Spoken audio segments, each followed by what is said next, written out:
Don't forget to check out our sponsor, The Health Blaze, at thehealthblaze.com. 100% all natural products from lotions, soaps, foot soaks, bath bombs, and much, much more. Use the promo code Goodfella1Boxing. Tell them your boy CJ Goodfella sent you. Get 18% off. We out. All right, man. Let's talk about Devin Haney and Bill Haney wanted Devin Haney to take on Gervonta Davis, and Leonard Ellaby deflection of taking on Gervonta Davis. So let's talk about that, man. Hit that thumbs up button, share the video, subscribe to the channel, and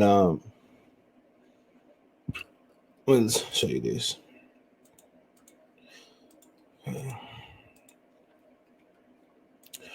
Can you notice who they room for? Who they room for?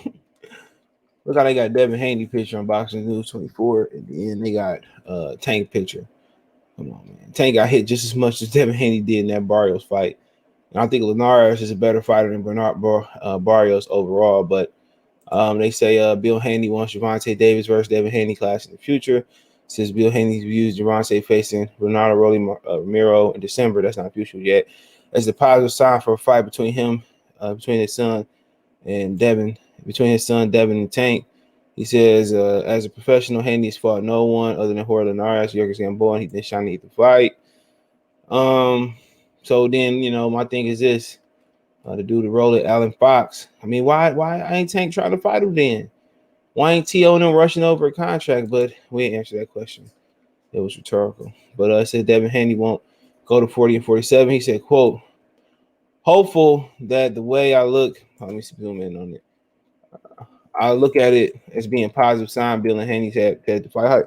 When they asked if he would like to see a fight between Devin and Tank Davis one day put together with Mayweather Promotions, quote, he says, first things first, Rolly Romero obviously is next for Gervonta Davis and is at 140 pounds, and they're talking about Gervonta even fighting at 47 to give Keith Thurman Bill continued.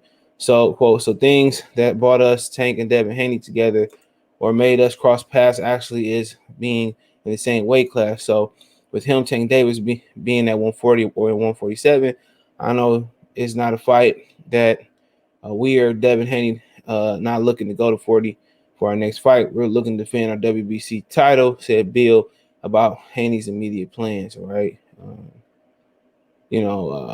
She said, quote, Tank has always been the most dangerous fighter of the possible future opponents. Devin said Bill, but quote, please make no mistake about it. I didn't even need to see Gervonta against Barrios for me to know that. I just know that stylistically Devin presents some problems for Tank, just like Tank presents a great deal of dangerous power for Devin as well, Bill Haney says.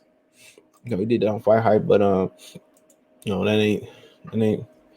ain't all. But I mean, like I said before, man, it sounds like they want to be in those big fights, but nobody working together political.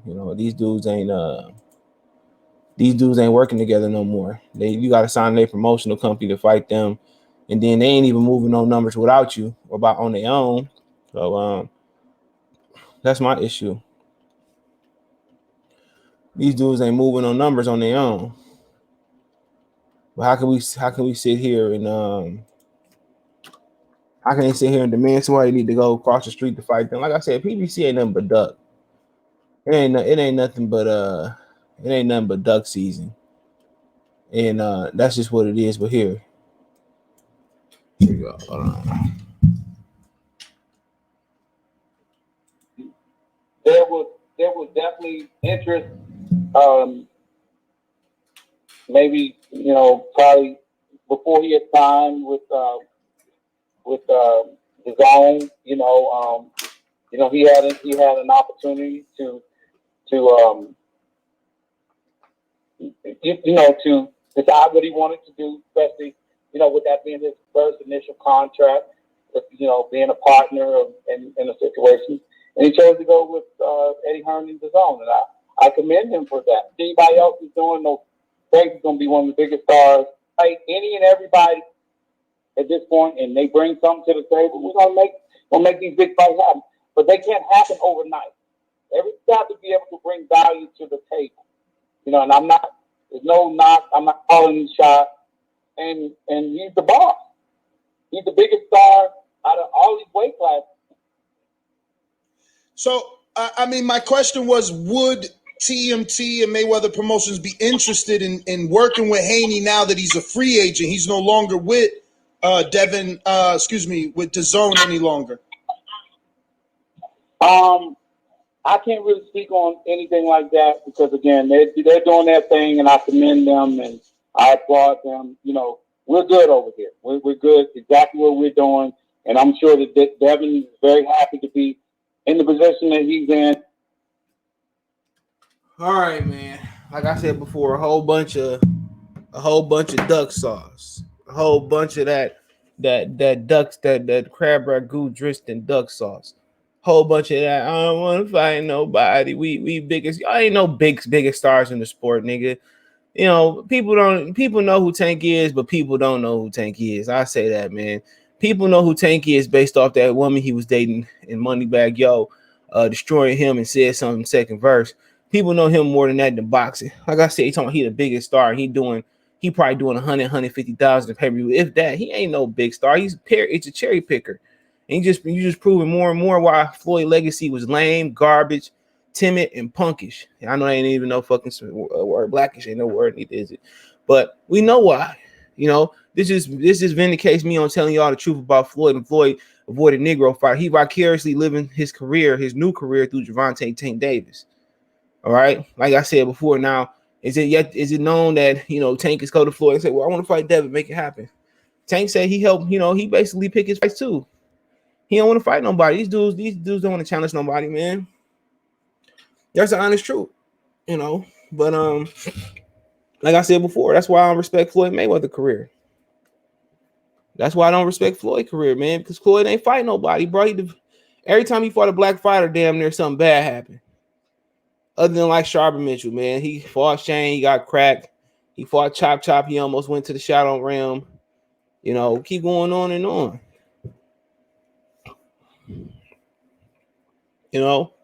And that's just what it is with Floyd Mayweather and TMT.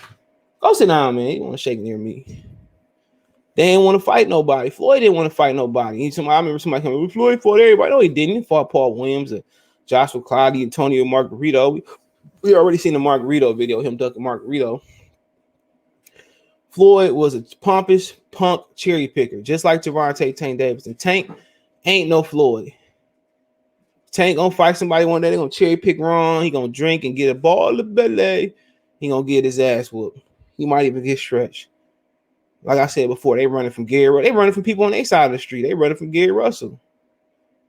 They running from the great Gary Russell. And he gonna fight Gary and Tom Russell neither.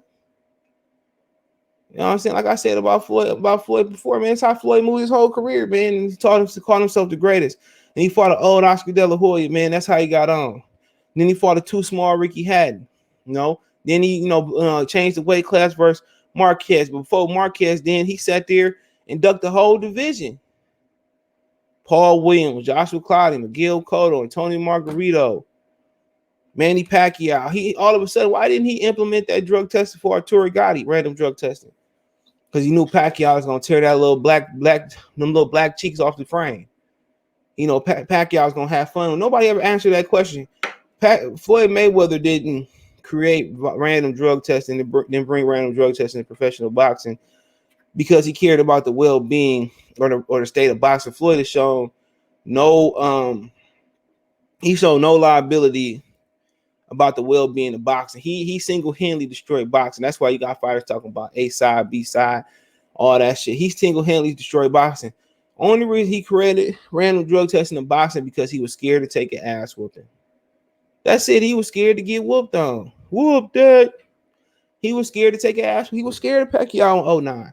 And to me, if he believed how great he was, why he just didn't fight Pacquiao in his rarest form? Why he wait for Pacquiao to get knocked out a couple times, to get knocked out and to get in there and fight? That's my thing, man. Why you wait so late to fight Pacquiao? Why you wait to implement random drug testing versus Pacquiao? Because he was scared.